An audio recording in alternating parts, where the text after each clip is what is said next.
The PC gave us computing power at home, the internet connected us, and mobile let us do it pretty much anywhere. Now generative AI lets us communicate with technology in our own language using our own senses. But figuring it all out when you're living through it is a totally different story. Welcome to Leading the Shift, a new podcast from Microsoft Azure. I'm your host, Susan Ettlinger. In each episode, leaders will share what they're learning to help you navigate all this change with confidence. Please join us. Listen and subscribe wherever you get your podcasts.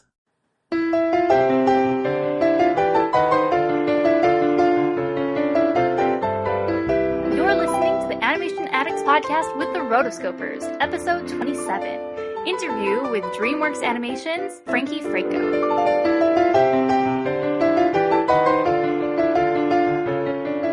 This podcast is brought to you by Audible.com. Audible is the internet's leading provider of audiobooks with over 100,000 downloadable titles to choose from. So the holidays are coming up and you can actually get your gifts early this year because Audible is giving you a free audiobook download. Just go to audibletrial.com/therotoscopers for your free audiobook trial.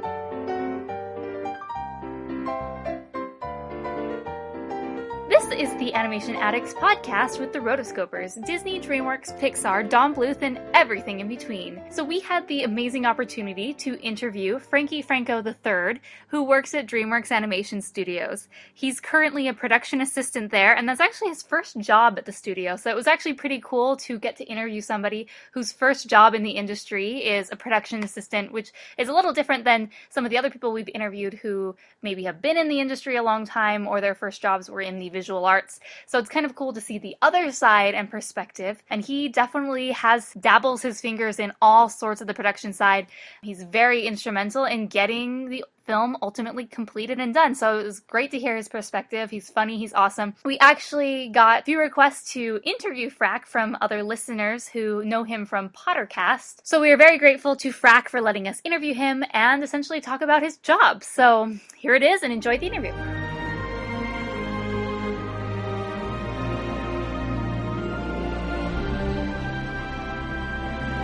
Okay, so I don't think we've introduced ourselves since there's two of us here. I'm Morgan. I'm the one who is emailing you. Hello. My name is Chelsea. Hi, Chelsea. Hello. I have not talked to you at all. So, hi. Nice to meet you, sort of. Nice to meet you. Yeah, I've listened to Pottercast since like 2005. So nice. Essentially, since it started out, I remember my freshman year of college. That was the first podcast I discovered, and you came around, and so Chelsea never listened to it, but I introduced her. So I'm like, here, you need to know who Frack is. So she listened to a few episodes the past few days. Oh, cool. So, okay, so should we just get started? Let's do it. Since I know you're seeing your movie tonight, so. Yeah, sometime I'm going to go see it. I might wait till tomorrow. I'm not sure. I'm going to see it with my parents tomorrow and my cousins and aunt and uncle. So I don't know if I want to see it another time, but I think some friends are going to go tonight, so I think I'm going to go anyway. So. Yeah. So what's the buzz around the studio today? Like, what's a release date like? A release date is actually really, really cool at the studio because they do like a big, like, it's kind of like they have a swag giveaway, which is typically some CP, some consumer products they develop for it, McDonald's toys, nice. like sometimes candy, sometimes like temporary tattoos, and then they just have usually they have like a party that's themed towards the movies. And so it's really cool. Like they had glitter tattoos at work because of Sandman and his beam sand. And so that was really fun. They usually theme the food.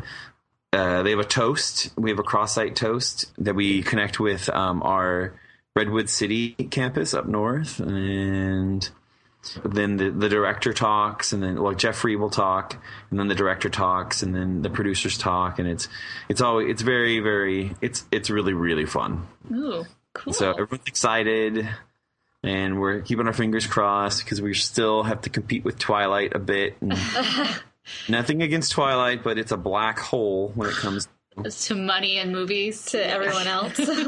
Because people just want to see it. They don't want to see, and they don't want to see it just once. They want to see it like 18 times. That's true. It kind of pulls the same, not the same audience, but like the Twilight fans would enjoy this movie because it has kind of like whimsical, mystical nature, and there's a pale guy who's kind of like Frost is. He's so dreamy, and he's like really pale and sparkly and slightly creepy. Yeah, exactly. He's like, oh, go see Rise of the Guardians, Twilight. I'm gonna tell my friends that. Oh, forget Twilight. There's a new frosty pale guy in town.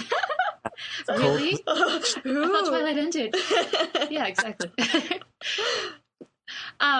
Okay, so we want to do something. This is something we do sometimes between each other and guests. It's called Catch and Fire. It's just kind of like a rapid fire stream of questions we'll ask you just to kind of like break the ice and get to know you. So, Chelsea, you want to do it? So are you ready for this? I think so. So you just give just little one-word answers, or if you need to explain yourself, please do. But all right, it's about animation, more or less. So. Okay. Well then, how about a quick round of Catch and Fire? Catch and Fire? You mean me? You're the only one with enough courage.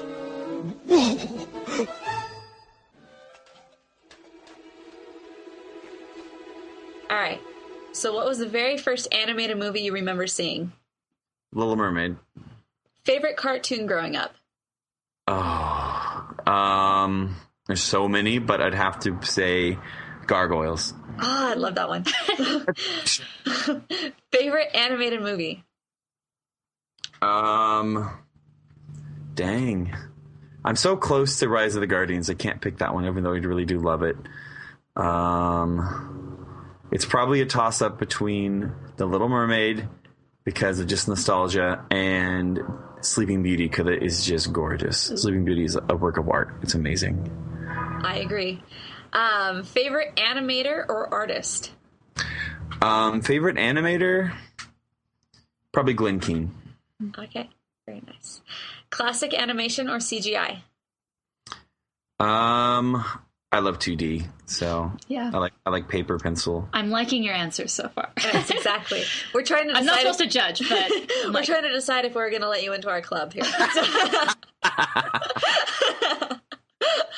This is how we filter. Disney or Pixar? They're the same now. Yeah, it's true, but before, I guess, Pixar, but I don't know. It honestly depends on a movie basis, because there are some Disney movies that I really love and some Pixar movies I really hate. Well, there you go. I say that on purpose because most everybody loves Pixar and they have great movies, but some of them I'm not too keen on. All right. Laika or Studio Ghibli? Oh. Laika. Disneyland or Disney World? Disneyland. I've never been to Disney World, but I hear it's too spread out. Yeah, I'll agree. Us West Coasters always pick Disneyland. And it's the original. It's like it's true. It's quaint. It's perfect. It's the way Walt wanted it. Just exactly. Don't complain. Do it in a day. You can walk around and do it in a day. You don't have to. Yeah. Yeah, and you don't have to pay for like 5 different admissions for every park. No. So. Except for California Adventure, which have you gone to the new California Adventure? No, I want to. I've heard amazing things. Yeah, because the entrance is really, really beautiful. Like they make it. Are you familiar with the concept behind it? How Main Street is like Walt's hometown when he left, and then the entrance to California Adventure is L.A. when he arrived. Yeah. So it's really, really, really beautiful. Very Art Deco, and I love Art Deco, so I was super pumped. Nice. All right, Disney princesses or princes? Or Princesses, okay. Stitch or Tinkerbell? Toothless. Real Tinkerbell. The real Tinkerbell. Okay. Not it came out in the last 5 to 10 years. Tinkerbell, Peter Pan, Tinkerbell. All right. She's a different character, but that's no talking Tinkerbell for him. Oh, okay, yeah. Exactly. All right, so people or anthropomorphic? Oh, I can't choose. That's a hard one because it depends. You have to choose.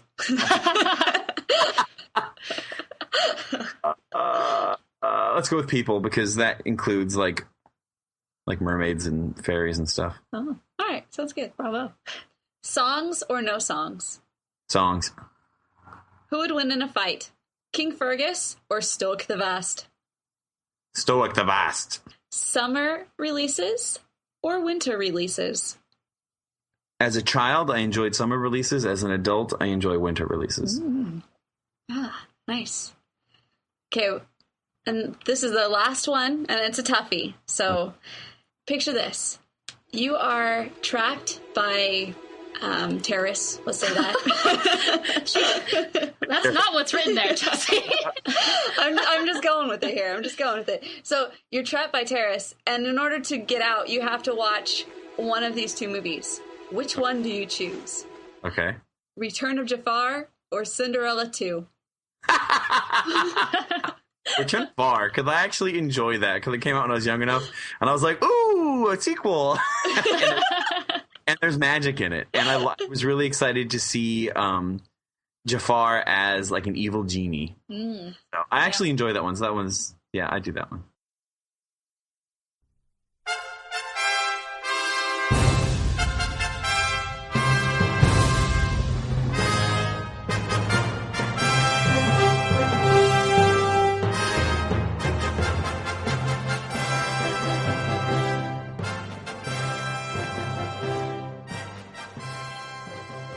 Okay, so I don't think we introduced you, but you are Frack, also known as Frankie Franco III, right? That is correct. We had a listener fan mail that came in, and they're like, hey, we really, really want, I'm a fan of Pottercast, and I would love it if you guys interviewed Frack from Pottercast. And I was like, oh, okay. And Chelsea was reading that email, and she misread it, and she read it as Frankie Franco III. So I was just like going at it. I was on a roll, just reading straight through it. I would love it if you would have a Frankie Franco 3 or Frack, as we know him. I think I said Frankie Franco 3. Oh, yeah, I know. Frankie Franco 3. I was like, wait, I definitely did not say the third. Okay. What did I say? I don't know. Frankie Franco 3.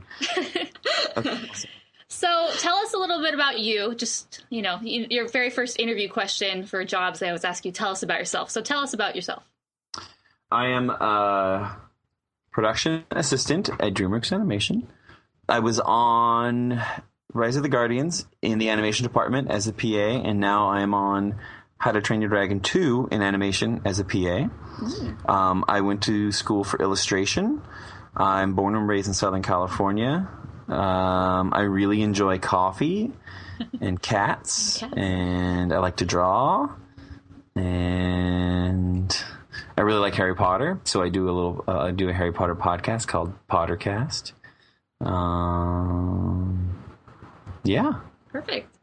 So you mentioned that your background's in art, so tell us a little bit about your interest in art and then how you ultimately ended up at DreamWorks. I've always drawn, and so when I went to college, I wanted to draw, and so I became an illustration major. After college, I did a myriad of jobs. I was a graphic designer for an architecture firm. I did freelance for a bit, but that was really tough to find work. I taught high school. I substitute high school for a year, which was a lot of fun, and then the second year subbing, I was still technically a substitute, but I had my own class for the whole year because there was a teacher who was out on medical leave, and she ended up not coming back. And so by the time she didn't come back, it was well enough into the year that they just gave me the classroom for the rest of the year. So that was a really great experience. Then I worked at Apple for a year, and then I worked at DreamWorks, and I've been there it was 2 years on Monday. Wow, congratulations. Yeah, very much so. It's been fun. You say you're a production assistant. What does that job title include? A production assistant, typically in how it works at DreamWorks, is that each show is broken up into different departments, whether it be like story, layout, animation, character effects, so and so, lighting, all that jazz.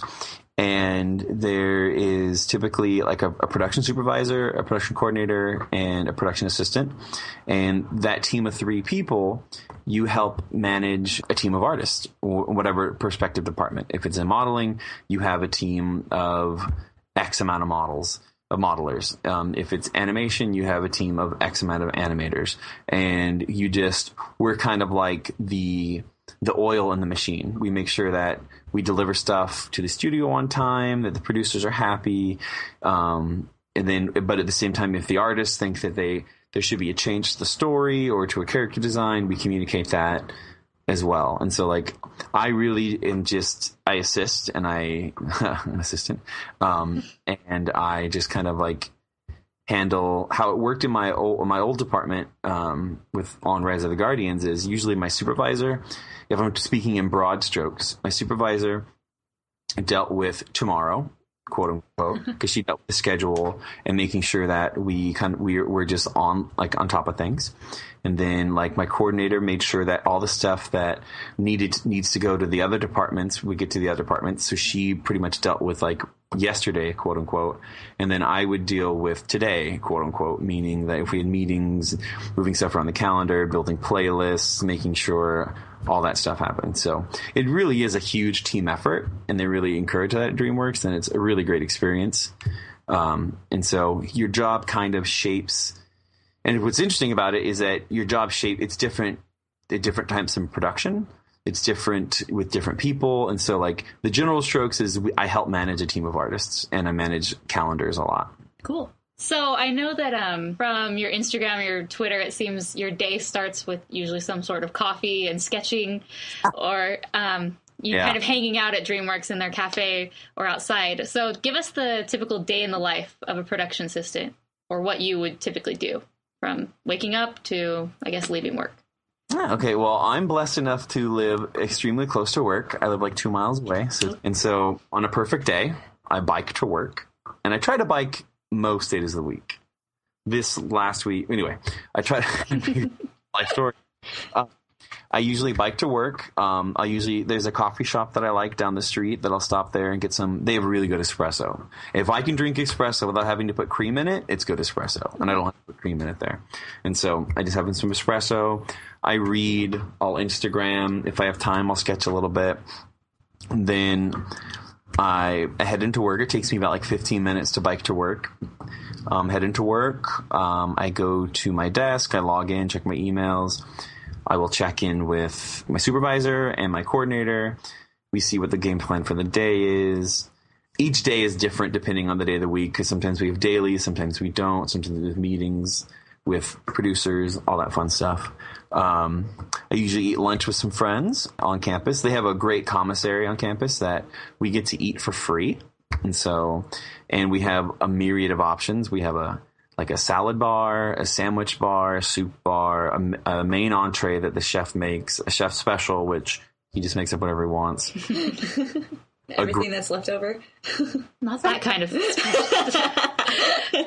leftover, but it's like creative. It's like we had chicken, like they'll have like fish one day, and then the next day it'll be like fish tacos. I'm like, oh, cool. So like it's just being responsible with what we have and not being.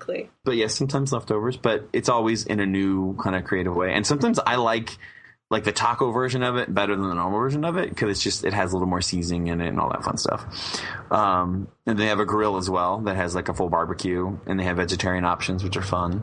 I'm not a vegetarian, but I like to get the garden burgers or the Chipotle black bean burger. If you ever have an opportunity to eat those, they're delicious. After lunch, depending on the day, we have meetings. I'll typically, work, take notes, whatever I need to do. I'll get coffee in the afternoon again. They have a Starbucks on campus, and I walk down there, and I know all the baristas in there, and they're like my best friends, and we talk. So they give me my coffee, and then I go back upstairs, and I attend to whatever the needs are. And then I check in with my supervisor and coordinator at the end of the day, see what we need to get done, if I need to stay late. And then I bike home. Cool. How often do you end up staying late, do you think? At the beginning of a production, not that bad. It's nice. You get to leave around 6. Towards the end, when it gets a little busier, we'll see you later. We'll stay like till 7, 7:30. Mm-hmm. There were occasions on Rise of the Guardians where we had to stay late, but it was fun though, because it's like everyone's there. It's just like, and we get to order dinner, and so then they deliver dinner to us, and we get to order dinner from like this huge menu we can pick from all these different places that would. There's like this service online that coordinates dinners for like different studios, and so like we can order from like Cheesecake Factory, we can order from BJ's. It's a lot of fun. Ooh. So you mentioned like sometimes towards the end of production, things sort of hours get longer. Is that typical? Like, has there ever been any films maybe in DreamWorks history where they're on schedule and ready a few months before, and so people don't work crazy hours? Well, I mean, they're all like the working those hours isn't off schedule. Like it's part of the process. Mm-hmm. DreamWorks, because DreamWorks likes to keep it open. Like if there is a story note that we get late in the production and it's valid to meet, we're going to meet it. We're not going to be like, oh, we can't. Because like if it serves the story better, we're going to serve the story better. And so we're not really off schedule because we have to be on schedule. Yeah. There's so much like just everyone's time and money's at stake, and we have release dates already. So these release dates are projected. And if something has to push, that can be very problematic. And so usually it's the producers have that burden of making sure that we stay on schedule and stuff like that. And typically they do. I mean, I've only worked on Guardians. So that's my first film. And that was great. Like our schedule was so well managed that I think over the 2 years that I worked on that movie, I worked maybe 2 or 3 Saturdays. And I've heard people talk whether at DreamWorks or whether at Disney or just in the visual effects industry, like towards the end of a film, you work 6 days a week for like a month or two. And I prepared myself mentally for that because it does get taxing after a while because you just get tired, you know? And I had to maybe work, they just sprinkled Saturdays here and there. And so they were very intelligent about orchestrating that. And I was really impressed by that. So what's your favorite part about working for DreamWorks? My favorite part about working with DreamWorks, and I guess this is my favorite part of the day if we have like when it gets to that point in the day, like in production when we have dailies every day. I love dailies. I love sitting in there. And because like what we do, how we worked on Guardians is I would drive the dailies, and then my coordinator, she would take the notes. And so I would sit there and beforehand I would build a playlist of all the shots that the artist submitted and all that kind of stuff. And then we'd get in the room and then we'd go down the agenda and we'd just show the shots and get the notes on each shot and what the director wanted, didn't like, what he did like. And it was wonderful. Like I love, like when I rent a DVD, I typically watch the movie twice. I'll watch the movie and then I'll watch it again with commentary if it has it. I love listening to that kind of stuff. We're soulmates. It's just like extra exposition. It's wonderful. But I got 2 years of it, like every day. Like it was wonderful. Like I love sitting in there, listening to the people making decisions, and just giving like, and how like sometimes how the schedule has to affect the creative, and how sometimes the creative affects the schedule and all that kind of fun stuff. It's like, it's really interesting, and how sometimes some of the most brilliant ideas creatively come out from the fact that like X needs to happen. And so then it gets a box, and then in that box, this wonderful thing came out of that tension. You know what I mean? Mm-hmm. And so that's my favorite. I love just sitting in there and listening to them talk and all that kind of fun stuff. So if you could describe like the culture of DreamWorks Animation Studio in 3 words, what would that be? 3 words. It would be, not to sound cheesy, but family. I want a better word than creative. I guess I'll settle with that one. No, it's family, storytelling, and independence. Why do you say independence? It's just because we're like DreamWorks Animation is one of the last independent animation studios. Like there's like a handful of them out there now, and it's really cool that we don't have the benefits of some of the bigger studios, like with consumer products and like all that kind of stuff. But it's really great that we get to make the movies that we want to make. I don't know. It's awesome. Like you're at studio and you like, I see Jeffrey walk around, the CEO. He's the K in DreamWorks, SKG. Hey, Katzenberg. Oh my gosh, that is so cool. Like we had like a company update a few months back, and it was really exciting. And they talked about like, our upcoming slate and stuff.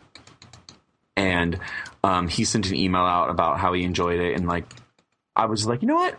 I just replied to it. I'm like, you know what? Thank you so much for like being so like he's like being so candid with us and sharing this stuff. It really makes me realize that even as a PA that I'm really part of this like family and this team.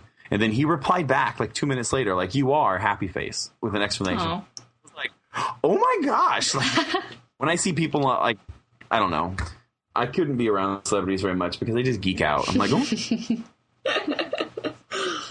So, Rise of the Guardian. So we saw it last night, and I was very, very impressed. I wasn't quite sure what to expect going into it. What did you expect going into it?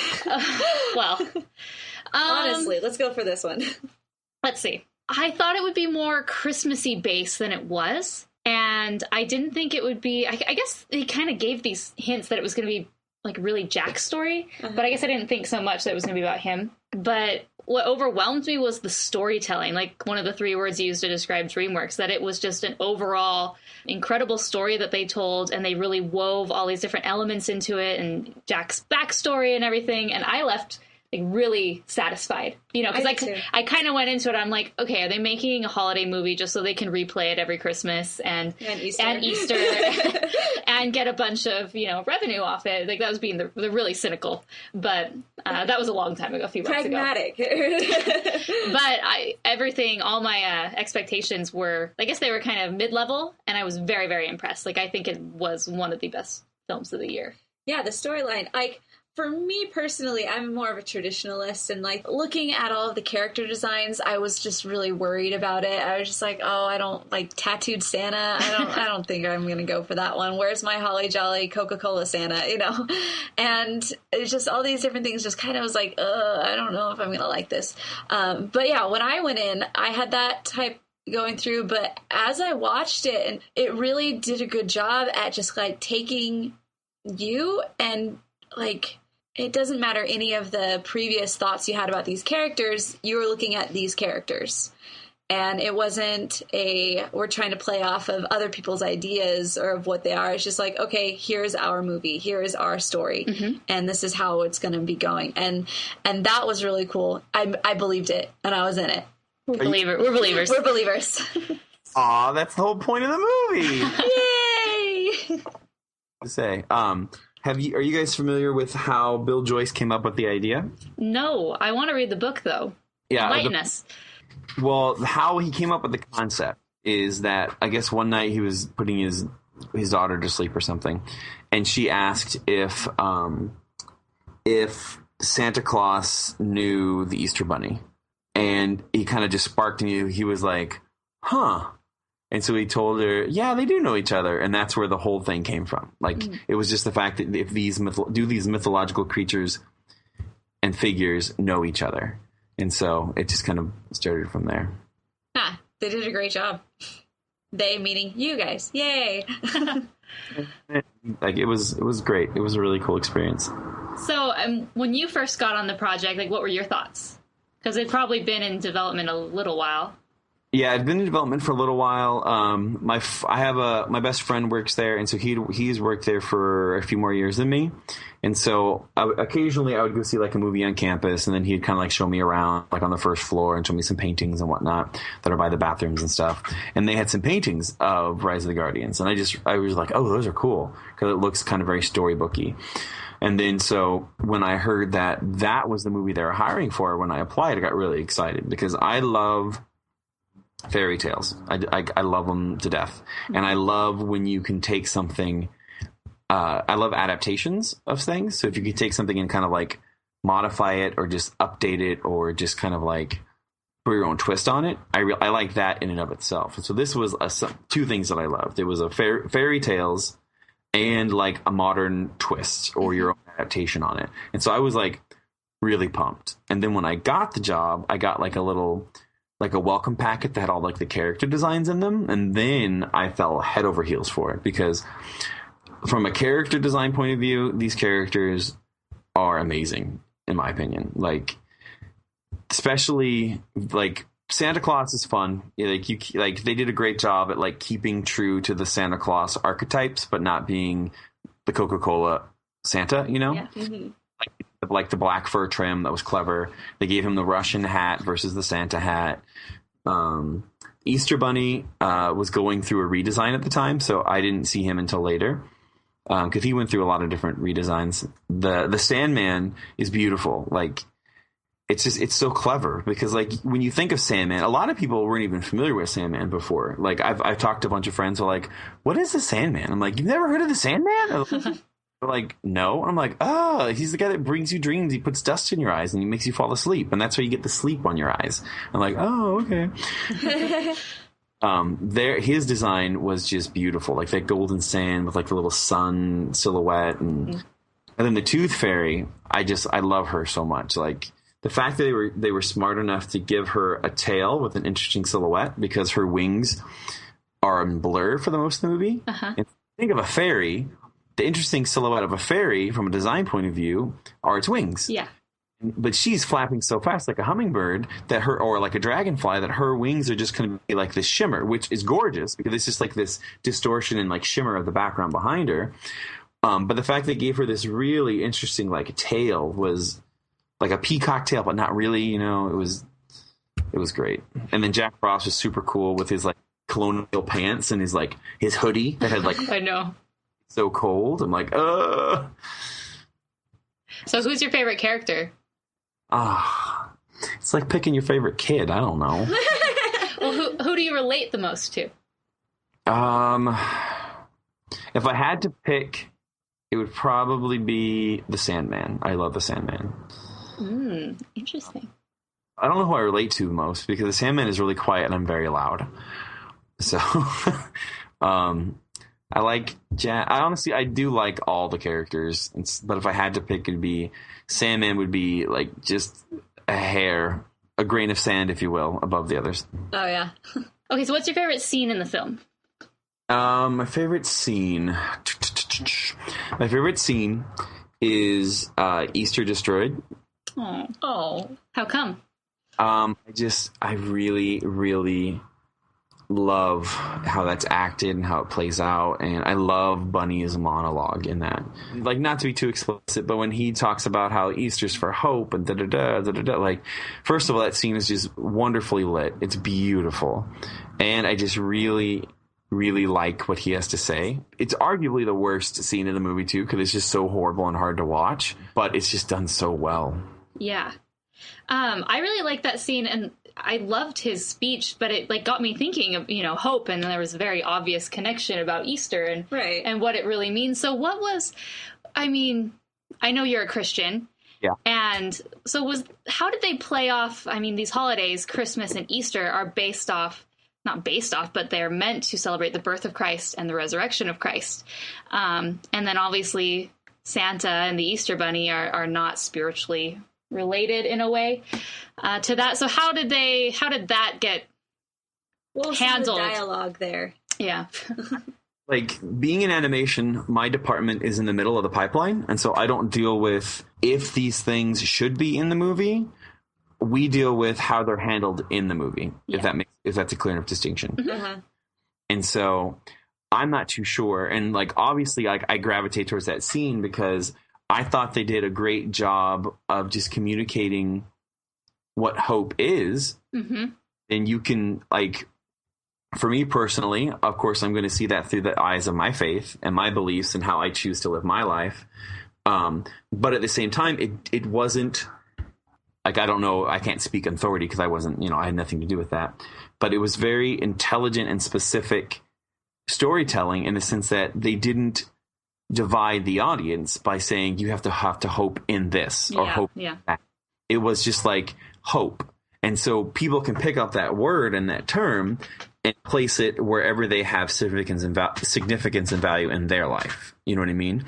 And so it was just, I really enjoyed the fact that it was very bold in the say, like, it's about hope and new beginnings, blah, blah, blah. And as a Christian, I gravitate to that right away. Cause I'm like, that's awesome. Like, that is very sound advice, and it goes right along the lines of what I choose to believe and how to live my life. So like, that was super exciting and cool for me. And with like, same with the Christmas one, like, North is about wonder, and so he that has a less connotation to like Christ's birth than Hope being Christ's resurrection, like that, those tie very directly in my opinion. But it was, it's just, that's how I saw it, because that's where my hope is as an individual. You know what I mean? Mm-hmm. Very well said. So what's next for Frack? So you mentioned that you're doing How to Train Your Dragon 2. Yes, which is really cool, but I can't say anything about it. Sorry. Of course. Of course. At least you can tell us what you're doing. Like sometimes we do interviews and they're like, something special. Yeah. Like, we released it and I'm like, oh crap. I'm like, I Googled it and I'm like, oh yeah, okay, it's on IMDb, so I can say. Yes. And so I'm doing that, and I'll be on that for however long, like a year and a half. And then from there, it's just kind of, I don't know. So you're an artist, but you're working in the production side. So how does that balance? Do you only get to draw, in your breaks? Or do you have some time to kind of express yourself on the job? Yeah, like it's fun because as a production assistant, we get some of the fun stuff. Like typically on the floor, when you're working on a film, they'll have like a board where all the animators put pictures up. And like, just feel like you just put like Guardians animation, and then we put their pictures up of whoever's on our crew. And so for our movie, I try to make it look like it was part of Tooth's palace, like her wall. And so I put little circle, how like little drawers have their pictures on the end of them. Yeah. Uh-huh. Put pictures of them in circles. And if you get a chance to look through the art book, you really should. In Tooth Palace, those towers that hang from the inside the mountain? Each one has a different color, and each color represents a different continent from around the world. And we have a lot of international like animators and stuff, and so I put them like with the little tiles around them to match their color of where they came from. And I sculpted these 3 little teeny baby teeth, like little mini tooth, like, and they were like putting up their pictures, and so they're little teeny sculptures. And so I get to do that kind of stuff every once in a while. For Halloween, I tried to dress up as a character from the movie I'm working on. Last year, I dressed up like one of the elves. And this year, I dressed up as toothless, kind of. I get actual a little bit of the drawing stuff, like whatever. And at lunch, they have like drawing classes and stuff. But what's interesting, and that I did not really, I guess, expect is the right word, is how creative the production side is. It's really interesting because like we help facilitate all these like artists make the movie, and so you have to actually think really creatively to problem solve, whether it's something as sterile or as clinical as a meeting, just moving stuff around the calendar to get like 6 people in the same room who have crazy schedules, or sometimes it's just a matter of like my supervisor and like our head of character animation, they go through, and when we get a sequence into our department, they have to cast that sequence. And so it's like, okay, we need to give this shot to this animator and this to that animator and blah, blah, blah. But this animator is good at this kind of thing. This animator is really good at this. And so like there's some animators who just have this natural eye for like physics. Or how animals move, or who are just really good, like emotional actors, or some who are just really kind of like they can really communicate humor really well. And it's cool being able to see the talent and potential in other people and see the needs of the story and put the people who have that skill set to fulfill that need in the story. It's really interesting, and I really, really enjoy it. It's really crazy. Okay, so do you have any last thoughts or things you want to tell people before we go? I would love to tell people to go see it. Steven Spielberg said that it's going to be a classic, so that's exciting. Thanks, Steve. Thanks, Steve. You can follow me on Twitter at Franco, FRAKFRACO. It's pretty much Franco, but just ditch the ends. So my Instagram is the same thing. My blog is the same thing. It's Franco at blogspot.com. If you just search Franco on Google, if there's any type of social media associated with that, follow it. Classy. Will do. Well, we wanted to thank you so much for doing this interview with us and talking to us about Rise of the Guardians, because it really pumped me up hearing, the insider. I'm like you. I love commentaries, and I just love hearing and backstories and what went on in production and looking at concept art. So it's cool to hear someone who was involved and on a level that we don't really get to hear much about, which is a production assistant, which has a major role in getting everything done. So it was cool to hear your story. So thank you so much. Thank you. It was, and this is kind of fun, since you like that. If you go to the DreamWorks Tumblr, a lot of the story artists from the film drew little comics about different characters. Like, you see, like, almost how Pitch not Pitch is turning, but we get to see a story before Pitch was a complete bad guy. You get to see how Jack Frost learned how to fly. You get to see, like, Sandman and a cat, which is two of my favorite things ever. So yeah, you should go check out the DreamWorks Tumblr. There's a lot of beautiful artwork on there. Cool, that's awesome. Yeah. I will. Well, thanks, Franco 3. We appreciate it. Seriously, it was such a good time. Oh, I had a blast. Thank you so much for inviting me on the show. No problem. We'll definitely call you up some other time just to bug you, just in case something comes up. Ever need some B-roll or something to talk in the background, I'm your man. All right, perfect. Have a good night.